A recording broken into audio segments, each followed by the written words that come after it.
আসসালামু আলাইকুম। এখানে আমার ছোট্ট একটা প্রজেক্ট আছে। তো আপনারা অনেকেই জানেন, কারণ ইউটিউবে অলরেডি ভিডিও দেওয়া হয়েছে। এই দেখেন কত সুন্দর সুন্দর মুম্বাই মরিচ, মাশাল্লাহ।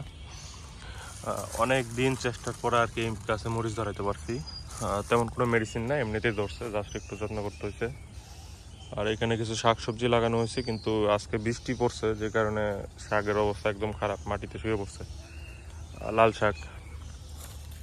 যাই হোক, এখানে আজকে একটা মাছ ছাড়বো। সেই মাছটা হলো ওই যে সোনালী কার্পু মাছ। এটা অনেক সুন্দর, বাজার থেকে কিনে আনছি।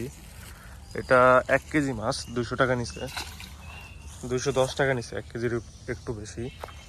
তো এখানে ছাড়বো। এখানে প্রথমে একটা ব্যাঙ দেখলাম ঢুকে গেল। তো আমরা মাছটাকে ধীরে ধীরে ছাড়ি। ওই ধীরে ধীরে ধীরে স্লোলি স্লোলি যাও।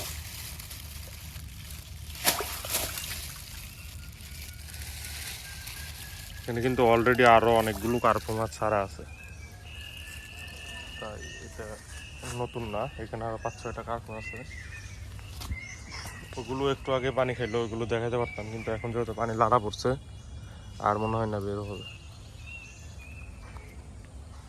তো